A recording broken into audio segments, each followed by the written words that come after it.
아멘. 주 예수여.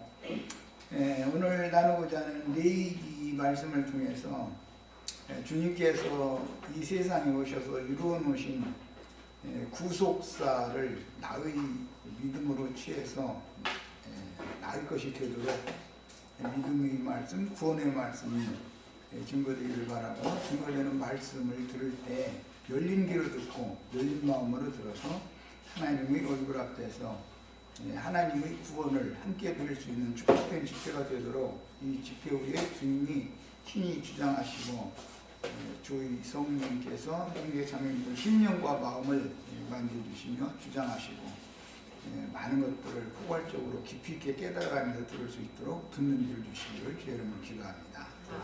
아멘. 아멘. 오늘 이어서 나갈 말씀은 이제 속죄제를 오늘 마치고 이제 속건제로 들어갈 건데, 특히 요약되는 말씀을 좀 잠깐 나누고 11절 이하에서 13절 사이에 나오는 극빈자들이 속죄를 위해서 제물을 드리는 그런 규례를 정하는 말씀을 중점으로 나눌 겁니다. 읽을 말씀은 속건제에 대해서 나오는 말씀 중에 나오는 말씀인데, 대비를 위해서 같이 먼저 읽어봅니다. 5장 15절로 16절을 읽겠습니다. 15절, 16절 읽습니다. 누구든지 여호와의 성물에 대하여 부지 중에 범죄하였으면 여호와께 속건제를 드리되 네가 지정한 가치를 따라 성소의 세겔로 몇 세겔 이내 상당한 흠없는 수양을 양떼 중에서 끌어다가 속건제로 드려서 성물에 대한 잘못을 보상하되 그것에 5분 1을 더하여 제사장에게 줄 것이요, 제사장은 그 속건제의 수양으로 그를 위하여 속죄한즉 그가 사함을 받으리라. 18절도 읽습니다. 그는 네가 지정한 가치대로 양떼 중 흠없는 수양을 속건제물로 제사장에게로 가져갈 것이요, 제사장은 그가 부지 중에 범한 허물을 위하여 속죄한즉 그가 사함을 받으리라. 그 다음에 6장 6절을 읽겠습니다. 그는 또 그 속건제물을 여호와께 가져갈지니 곧 네가 지정한 가치대로 양떼 중 흠없는 수양을 속건제물을 위하여 제사장에게로 끌고 갈 것이요, 제사장은 여호와 앞에서 그를 위하여 속죄한즉 그는 무슨 허물이든지 사함을 받으리라. 속죄제의 제물과 속건제의 제물의 차이를 지금 이해를 시키기 위해서 속건제 제물의 부분을 읽었어요. 속죄제 제물은 앞에 제물의 내용이 뭐였죠? 6절, 5장 6절을 봅니다.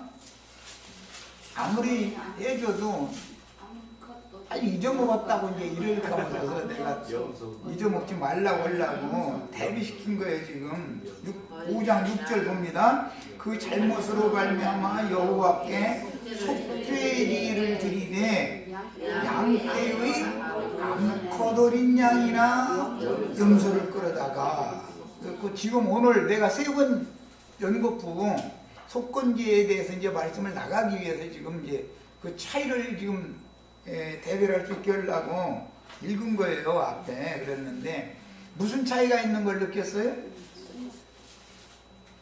암양수가 갖고 암양인데 여기는 순양을 드리는 거예요. 그렇죠. 자, 속건제는 전부 수컷으로만 드린다. 양떼 중에서 속죄제를 드릴 때는 암컷으로 드리라고 돼 있었죠. 그런데 속건제를 드릴 때는 수컷으로만 드리도록 돼 있어요.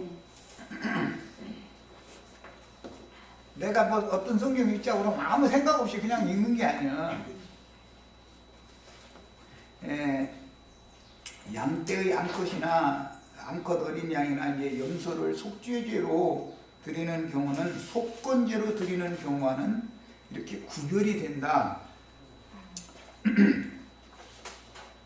야, 제사장이 이제 양떼의 암컷이나 염소를 가지고 부지 중에 범한 이스라엘 백성들의 범과를 위하여 속죄하는 내용이 5장 1절에서 13절까지에 나오는 속죄 제사예요. 14절 이하에서는 전부 속건 제사를 지금 이제 다루게 돼요. 속죄라는 이 용어는 이미 여러 번 말씀드린 것처럼 이 카파르라는 용어는 두 가지 개념이 있어서, 하나는 진정시키다, 달래다라는 그런 개념이 있고, 또 한 면에서는 덮어주다, 용서하다, 지나가고 건너뛰어주다, 그런 의미가 있어요. 그리고 이것을 의미상으로 번역을 할 때는 몸값, 속전, 속죄금 등으로도 번역을 할 수가 있어요.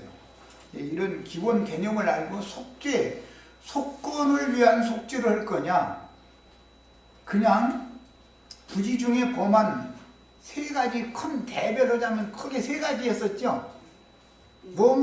했죠?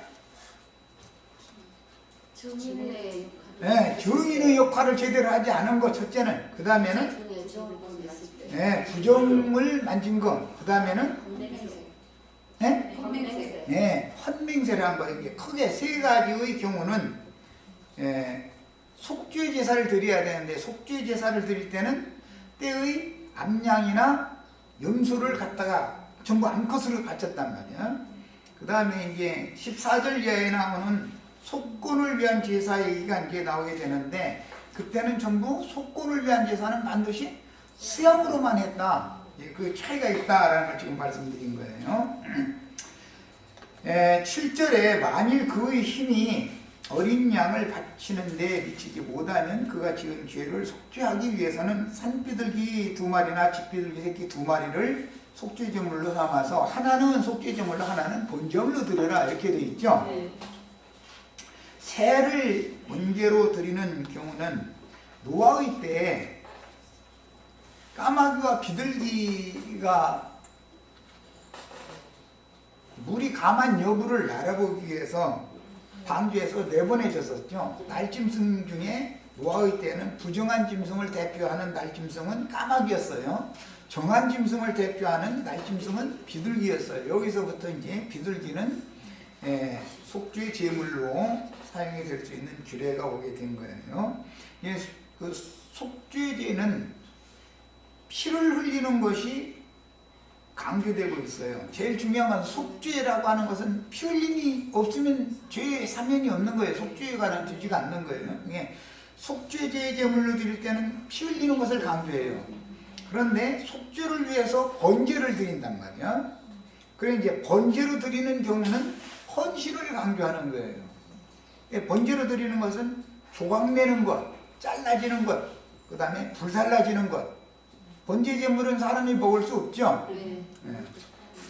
그러나 속죄 제물은 먹으라고 그랬잖아요. 이런 차이점을 잘 이해를 하셔야 되겠어요. 먹는다는 건 전부 믿음을 말하는 거예요. 믿는 거예요.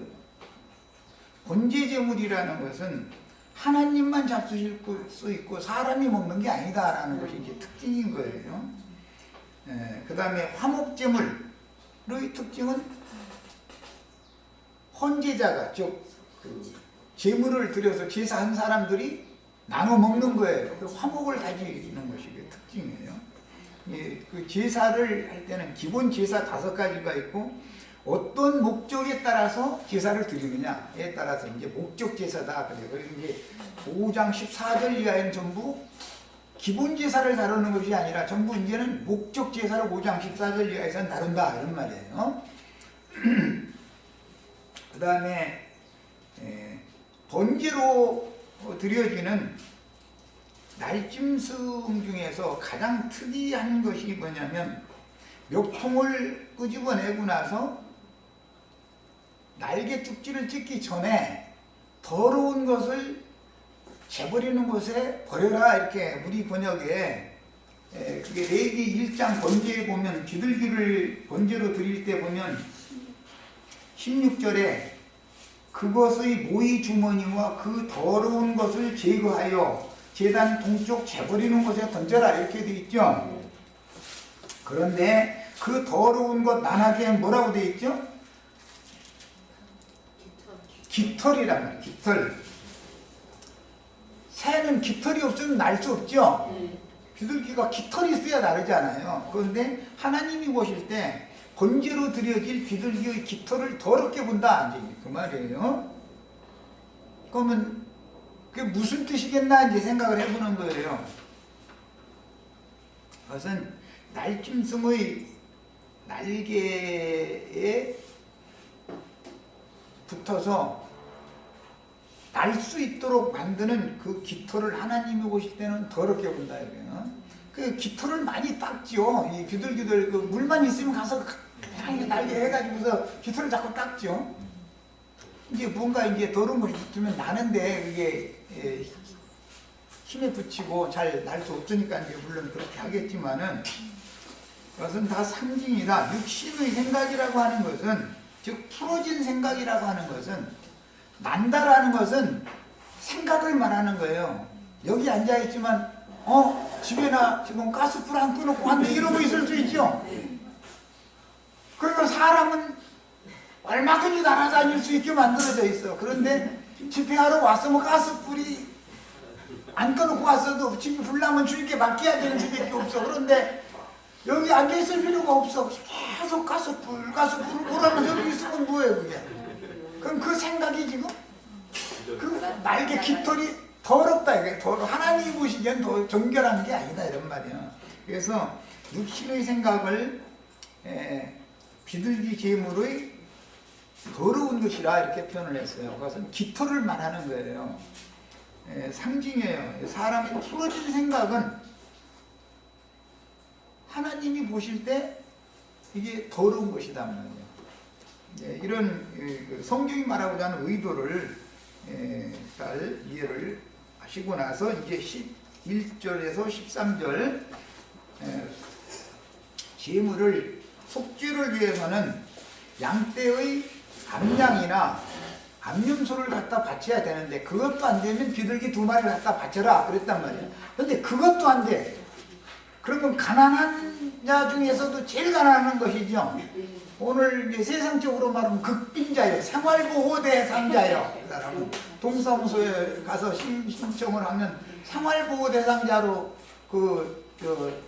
피택이 되어지면은 국가에서 그 사람의 그 기초 생활은 다 이렇게 할 수 있도록 기초 수급 수령할 수 있는 자격을 부여받게 되죠. 이제 뭐 몇 가지가 있겠지만 세상 나라에 예를 들자 몇 가지가 있겠지만 과아들만 남겨두고 아버지가 죽었어. 그래도 과부가 아이들은 길러야 되는데 일하러 나가자니 아이들을 맡겨놓을 자리는 없고 그럼 국가에서 그걸 다 책임을 져줘야 되잖아요. 아이들을 맡기고 나가서 일을 할 수 있도록. 근데 이제 일도 아이들을 딸려 있으니까 계속 오랜 시간 일을 할 수 없으니까 짧은 시간만 일을 하고 그 나머지 부분에 대해서는 국가에서 그 어느 정도의 최소한의 생활 수준을 할 수 있도록 생활비를 국가에서 보조를 해주는 거예요. 이런 방식으로 첫째는 과부를 돌봐요. 그 다음에는 두 번째는 아버지가 없어 어머니 혼자 길러 그러면은 고아들을 국가가 책임지고 돌봐야 된단 말이에요. 그것이 증명이 되면 학교에서 뭐 밥값 내놔는 일은 없죠. 무슨 방법이 됐든 국가에서 그 밥을 먹여서 길러야 되잖아요. 살게 해놔야 되잖아요. 이런 것처럼 세상 나라에서도 과부와 고아는 무조건 국가가 책임진단 말이에요. 하나님 나라에서도 똑같았어요. 그때 당시 이스라엘 백성들의 이게 공동체 생활이라는 것이 고아와 과부는 공동체가 공동부담을 해서 책임을 졌었던 거예요. 이제 그런 경우는 그런 과부가 범죄 사실이 깨달아져서 속죄를 해야 되겠는데 뭐 양을 드리는 것은 고사치고 가네. 비둘기도 살 돈이 없어. 그러면은 고온 가루 10분 1 에바를 갖다가 받쳐서 속죄를 한다. 이렇게 규정이 되어 있는 거예요. 그런데 속죄라고 하는 것은 반드시 피 흘림이 있어야만 죄사함이 있는 건데 보리가루나 밀가루는 피가 없잖아요. 그래서 반드시 소제 제물로 속죄를 위해서 드릴 때는 속죄를 위하여 피 흘려 죽은 상번제로 드려지는 기본 번제 제물 위에다가 한 움큼 많지도 않으니까 뭐 가난한 사람이 뭐 몇 마리씩 갖고 올 일은 없잖아. 그래서 10분 1이라는 말이 이제 11조 얘기가 이제 연결시켜서 나오는 건데 자기가 가장 아끼고 가장 귀한 거예요. 자기 집에서는 말하자면 이게 전 재산이요. 속죄는 해야 되니까 율법대로 그럼 그걸 가져가야 되잖아. 전 재산이지만 갖다 내야 돼. 아주 적은 밀가루 한 움큼이지만 그것을 기념제물로 드리는데 그 혼자의 힘으로는 속죄를 받을 수가 없기 때문에 속죄를 위하여 드려진 번제물과 함께 불살라서 드린단 말이야. 야, 그러니까 힘없는 사람은 뭔가를 의지해서 제사를 할 수밖에 없겠죠. 극빈자는 있는 사람 의지해 살아야 되는 거예요. 세상적으로 말하자면. 이게 율법에 정해져 있다. 이제 이런 문제를 오늘 살펴볼 거예요. 고운 가루 한 에바의 10분 1 에바만 드려라. 이건 이제 11조라는 말은 이거 보고 성물이다 그래. 성물. 11조 보고는 지성물이라고 그러죠. 성물이라는 말이 나오면 11조를 말하는 거예요. 뭐 물론 많이 있어요. 성막 안에 빛이 되어진 모든 기물들은 전부 거룩한 물품들이죠. 물건들이죠.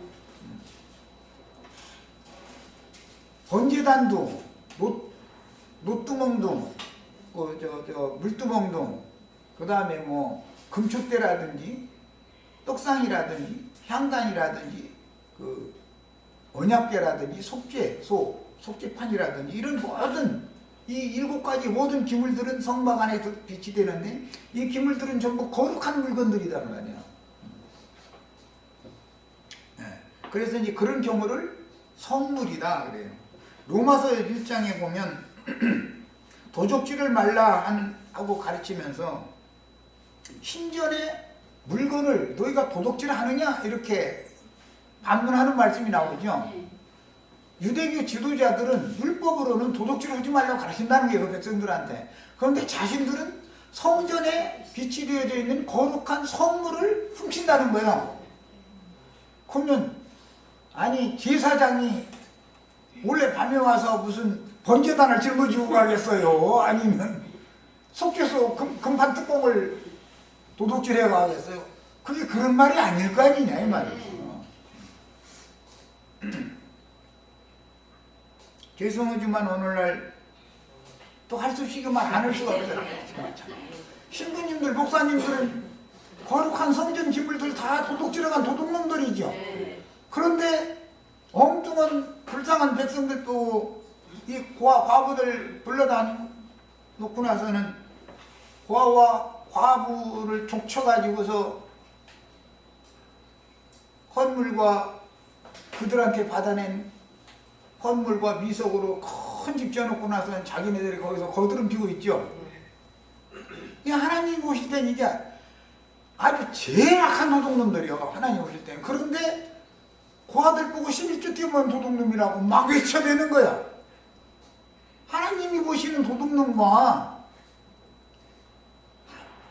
그들이 말하는 도둑놈은 다르잖아 지금. 그런 것을 깨달으면 반드시 속죄를 해야 된다 이거예요. 이게 도둑놈 만드는 년도 잘못된 년들이고 도둑놈도 잘못된 놈이고 그게 둘이 똑같은 경기 짓을 하는 거 아니야. 이게 구족이 맞아야 뭐가 돌아가지. 알면은 과부는 네가 도둑놈이지 내가 왜 도둑놈이냐 이러면 된단 말이야. 난 없어서 못 낸 거다. 이러면 되잖아. 그런데 이렇게 가르치면은 그러면 목사님은 뭐 먹고 사니? 아니 목사님 사는 지가 정말로 하나님이 죽이면 하나님이 먹여 살리겠지 왜 자기가 먹여 살리려고 난리여? 하나님 그런 능력도 없어? 좀 시작부터 너무 세게 나가는데 이런 것을 깨달아야 된다 이거예요. 야, 그 다음에 고운 가루 이제 10분 1예바라고 하는 것은 흔히 말하는 11조 제물을 염두에 두는 말이 이걸 성물이라고 하는데 본문의 속죄제의 그 제물은 짐승이 아니고 가루이기 때문에 반드시 피 흘림이 없으면 죄사함이 없다고 그랬으니까 가루만 갖다 바쳐가지고는 완전한 죄 속죄가 안 된다 이거예요. 그러니까 반드시 그 누구의 죄를 속하기 위하여 속죄제물이 되신 번제로 드려지신 누군가가 필요하고 그 피를 의지해서 제사를 해야 된다. 우리 형제 자매님들은 세상적으로도 옛날부터 가난 구제는 나라님도 묻었다 그래요. 그런 말 들어보셨어요? 네. 가난 구제는 나라도 묻어. 임금도 할 수 없어. 왜? 하늘이 내린 저주니까 그렇게 인식을 했더라는 거예요. 세상적인 일은 가난한 고아와 과부 이야기가 성경에 참 많이 나오는데 유대인들은 문자대로 하기 때문에 문자대로 가난한 사람을 말하는 거예요. 세상에서 가난한 걸 말하는 거예요. 그러나 이것을 영의 세계에 가져가면은 심령이 가난한 영혼을 말한단 말이에요. 가난한 영혼을 지금 말하고자 하는 비유들인 거예요. 그래서 속세의 가난 구제를 나라님도 할 수 없듯이 심령이 가난한 심령은 사람을 절대 누가 누구도 구원을 할 수 없다 이거예요. 그 제사를 함께 드려주시는 그분만이 가난 구제를 할 수 있는 거예요. 예. 이게 참 굉장히 어려운 얘기죠. 가난한 심령은 하나님만 받아서 잡수시는 거예요. 그래서 한 줌밖에 안 되는 가루를 기념제물로 속죄를 위해 드려진 번제물이 타고 있는 그 번제물 위에다가 던져서 함께 제사를 드리도록. 가난한 사람은 스스로 힘으로는 제물을 드릴 수 없다. 제사할 수 없다. 의지해야 되는 거예요. 그것이 이제 강조점입니다. 자, 고운 가루는 부서지고 깨지고 갈려서 껍질이 제거된 가난한 백성들의 식물로서 천국의 복을 받을 준비가 된 영혼들을 상징하므로 하나님은 예수의 피로 이런 영혼들을 사서 그가 범한 죄값을 대신 갚아주고 본인 스스로는 속죄 제물을 드릴 방법이 없으니까 죄의 권세와 속박에서 풀어서 양심의 자유를 허락해 주는 것을 상징한다. 밀가루, 고운 가루 10분의 1 예발만 갖다 바쳐서 속죄해도 된다 이 말을 간단하게 생각하면 안 된단 말이야. 하나님은 고아와 과부를 불쌍히 여기시는 하나님이에요. 야, 그러면 그 고아와 과부가 세상적인 고아와 과부를 말하는 게 아니라고 말이야. 세상적인 극빈자를 말하는 게 아니다 이거예요. 가난한 심령을 가진 영혼들을 지금 염두에 두는 비유적인 말이다 이런 말이에요. 자, 그 다음에 고운 가루로 속죄 제물로 드리는 경우는 그 위에 기름을 붓지 말고 유향을 넣지 말아라 이렇게 돼 있어요. 오늘 말씀이 그렇게 돼 있죠. 11절 속죄제인지 그 위에 기름을 붓지 말며 유향을 넣지 말아라 이렇게 돼 있잖아요. 다른 제사를 위해서 소제를 드릴 경우는 유향을 넣어야죠. 넣으라고 돼 있죠. 근데 여기서는 넣지 말라고 돼 있어. 또 기름도 붓지 말라고 돼. 다른 데서는 기름도 붓고 소금 치고 유약 넣고 아주 한 게 복잡해. 근데 여기는 아무것도 넣지 말고 그냥 가루만 갖다 넣으라는 거야. 가루만 갖다 던지라 이제 이 말이. 물속에서 태워라 이제 그 말이. 야, 이것은 원래 대속죄절 날이 되면 이스라엘 백성들은 티끌에 앉아서 머리에 티끌을 뿌려가면서 가슴을 쳐가면서 팔을 양팔을 벌려서 주 여호와여 나를 불쌍히 여기소서 이렇게 기도를 계속 해야 되는 거예요. 그게 속죄제 날 하는 일이에요, 이스라엘 백성들. 그런데 부자들은 하인시켜서 성전 마당 좋은 자리 가서 나 미리 차지해. 그리고 뭔지 티끌도 돈 주고 사다가 옆에서 잔뜩 해놔. 이렇게 하나씩만 들고 그냥 뿌리면 되는 거예요. 하인들 시켜서 다 준비해 주니까. 그렇게 속죄를 했어요. 그런데 가난한 사람들은 티끌도 뿌리면 끓고 티끌도 없어. 이놈 뭐 도대체. 그리고 성전 마당 먼저 차지한 사람들, 부자 힘 있는 사람들이 다 차지하고 저 어디 밀리다 어디 틈에 끼어가지고 이렇게 할 수밖에 없는 거야. 이제 가난한 사람들은 속죄절 날도 그렇게 했어요.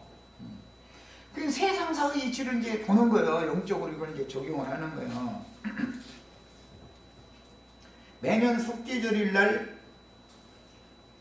금식하면서 애통을 해야 했기 때문에 자신을 괴롭게 해야 된다. 이게 이제 율법이에요.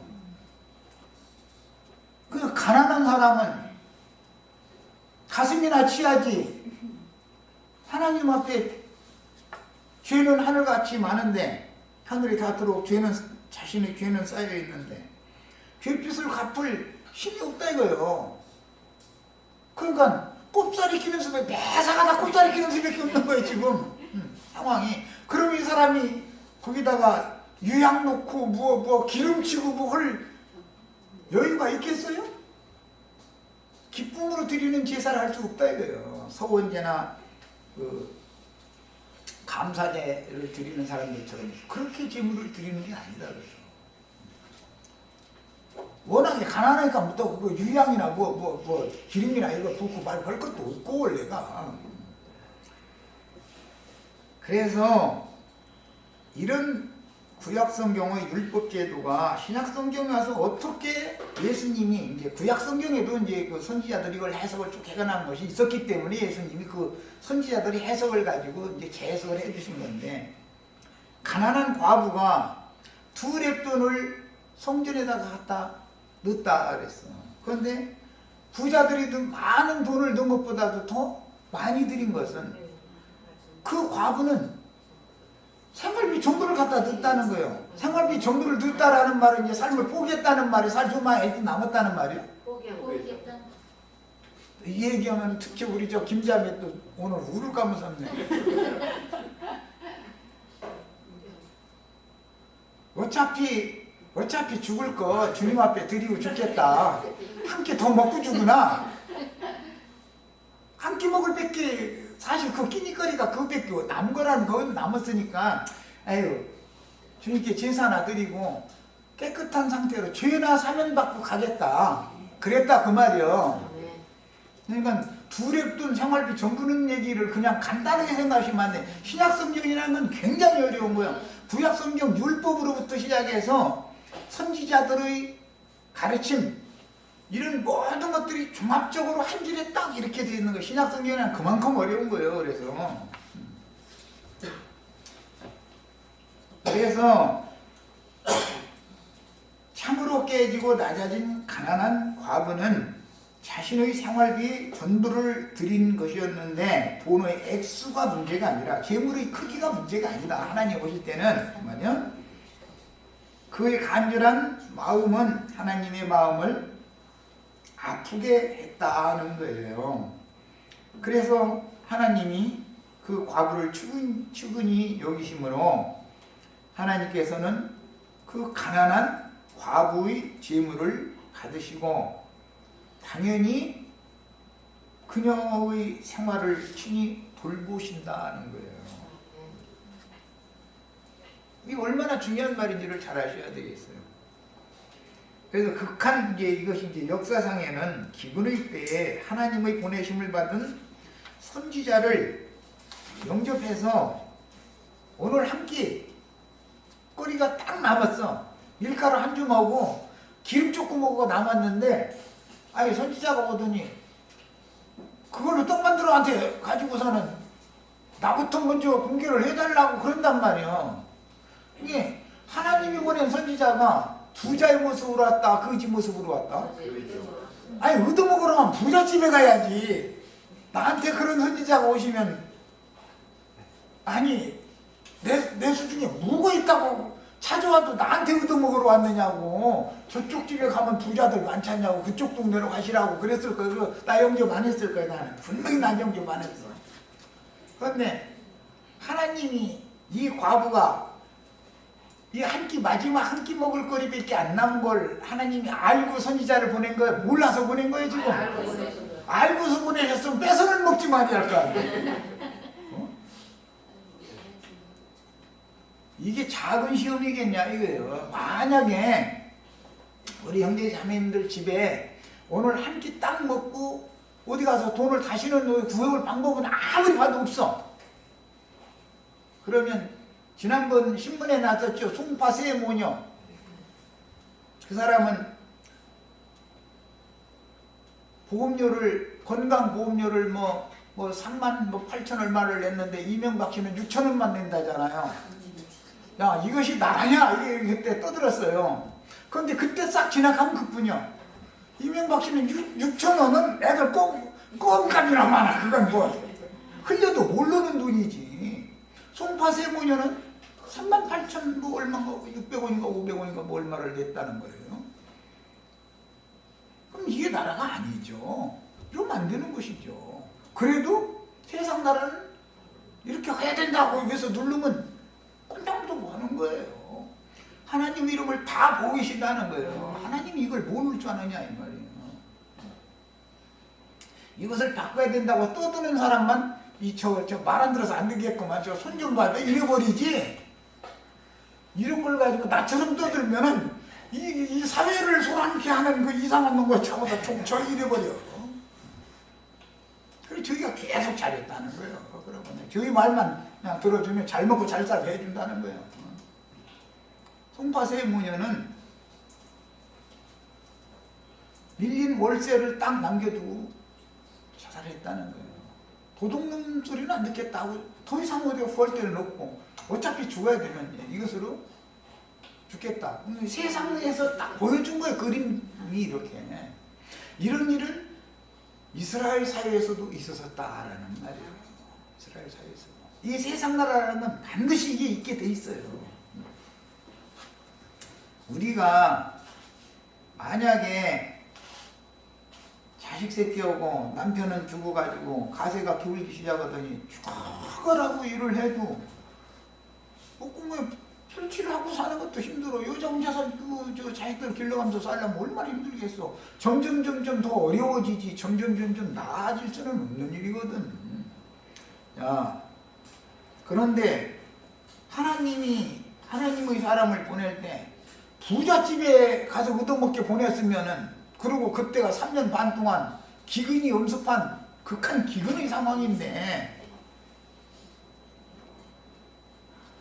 거지가 가면 그래도 그 부자 동네 강남에 가야 영세민이 돼도 강남 영세민은 나무 들어간다더만 그게. 뭐 그냥 나무 들어갔네. 강북 영세민은 없죠. 그게 남의 둘잡고 다 알아서 쫓아가서 다 몰고 좀 내놓으라고 이제 사정오게 만들어버려. 세상 나라는 다 이렇게 돌아가는 거예요. 이제 비유를 내가 얘기하는 거예요. 세상이라는 것이 얼마나 사악하고 더러운 것인가를 알으려고 내가 얘기하는 거예요. 하나님이 그 종을 보낼 때 마지막 한 끼 썰어먹고 이제는 자식 보고 마지막이니까 나고 이것으로 마지막 식사다 해가면서 그냥 죽음을 준비하게 놔두시지 않고 왜 하필이면 그렇게 힘든 과부집에 하나님의 선지자를 보내냐 이거예요. 가가지고서는 아, 그 과부보다도 더 배고픈 모습이 보니까 다 죽어가. 막 힘차게 이래가지고 와서, 야, 너 그거 떡한 동 나한테 갖고 와. 이렇게 했다고 생각하면 큰일 납니다. 그런 말이 아니에요. 너무나 먼 곳에서 허덕허덕 해가면서 물도 못 마시고 이렇게 목마른 상태로, 배고픈 상태로 와서 허기가 다 죽어가는 상태로 와가지고서 과부를 만난 거예요. 그렇게 만난 얘기를 하는 거예요. 만나가지고 처음에는 나 너무 목이 마르니까 물 좀 한 그릇 따고, 그 이제 그래요? 오늘 물 들어가려고 하는데, 야, 네 손에 있는 떡 한 조각만 더 타고, 그러니 이 여자가 얼마나 기가 막히겠어. 있는 거라는 건 이제 오늘 한 끼 그냥 새끼하고 한 끼 마지막 먹고 이제 무슨 끝이다 이러고 생을 다 잡수다고 있는 사람한테 와가지고서 마지막 남은 것을 나한테 갖고 와라 그러면 우리 같으면은 이게 이해가 되겠어요? 그게 간단한 쉬운 시험인 것 같아요. 그냥 그런 성경 읽을 때 열왕기상 17장 봐. 막 과부집에 보냄을 받아 선지자를 만났더니 부자 됐대. 막 이러시지 말고 그게 그렇게 간단한 얘기가 아니다고요. 믿음의 시험이라는 것이 어떤 방식으로 오는지를 아셔야 돼. 그것을 합격한다는 게 그게 쉬운 일이 아니다는 거예요. 나 같으면 대부분 그런다니까. 찾아갈 데가 없어. 나 같은 사람 찾아왔느냐고. 저쪽 동네 가보시라고. 무슨 선지자 쫓아내버리지. 가다가 죽든지 뭐. 나도 죽을 판인데 나보고 못 내놓으라고 그러느냐고. 나한테 당장 그래 나는. 난 그 시험 통과 절대 못해. 믿음 좋다 믿음 좋다. 사람이 믿음으로 믿음으로 했었는데 정말로 말씀이 믿음으로 화합되는 문제라는 것은 쉬운 게 아니다. 거짓 믿음을, 추상적인 믿음을 얼마든지 사람들이 다 가지고 있을 수 있는 거예요. 극한 상황에 나보다 더 극한 상황을 만난 사람 보내면 시험 안 당해요? 다 시험 들지.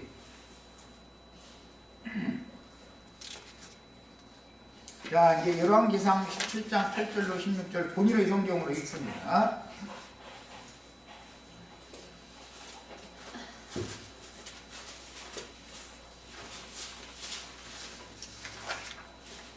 극빈자인 그 과부의 경우는 사람들이 눈으로 볼 때는 하찮은 제물을 드릴 수밖에 없는 사람이었고, 그 생활비 전부가 그 두레돈밖에 없었어요. 그게 생활비 전부예요.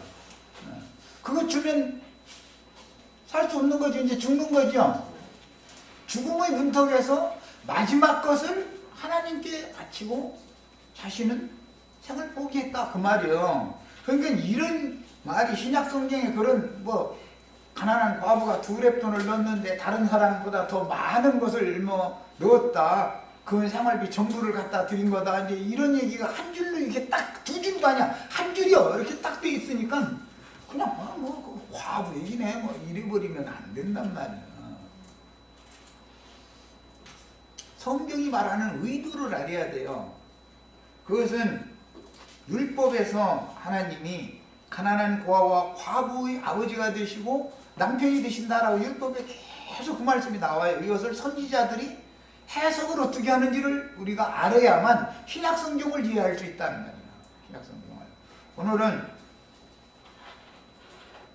속죄를 위해서 암양이나 암염소를 못 드리면 비둘기 2마리를 드려야 돼요. 비둘기 2마리도 살 돈이 없으면 10분 1 에바의 고운 가루를 갖다가 제물로 드려라 한 말씀을 지금 이게 마무리를 하려고 그래요. 속죄제에 대한 마무리를 하는 시간이에요. 하나님은 사람의 외모를 절대 보시지 않는다. 그 사람의 중심을 보신다고요. 가난한 과부의 중심을 보는 거예요. 그래서 하나님은 그 피 흘려 죽임을 당하신 예수의 피를 힘입어 하나님 앞에서 살도록 그녀의 생활을 책임져 주시겠다는 확신을 주시는 거예요. 이게 믿음이요. 이것을 하나님 믿음의 주인이신 그리스도로 말미암아 주신 믿음이다 그래요. 그것은 사람의 믿음과는 전혀 개념이 다른 거 그러니까. 예. 내가 믿습니다 믿습니다 하는 것은 잘못하면 그 믿음으로 망할 수가 있어. 그 믿음으로. 분명하게 과부에게 하나님이 종을 보낼 때는 하나님이 아무 생각이 없거나 대책을 준비해 놓지 않고서 하나님이 종을 보내는 게 아니고, 하나님의 종이라고 오늘날 예배당 거드름 피는 목사님들처럼 그런 권세 있는 모습으로 보내신 것이 아니고, 한 데서부터 그게 기분을 만나서 거기에 보냈기 때문에 선지자가 허기지고 기진맥진해서 다 죽어가는 모습으로 과부집에 딱 오게 만드는 거예요. 이런 배경을 잘 보셔야 돼요. 그래서 과부의 참남편이 되시는 주님은 믿음으로 살게 해주시는 능력이 지금 과부에게 부어지고 있는 중이다. 그런데 그게 시험을 먼저 통과를 해야 돼. 이 사람이 정말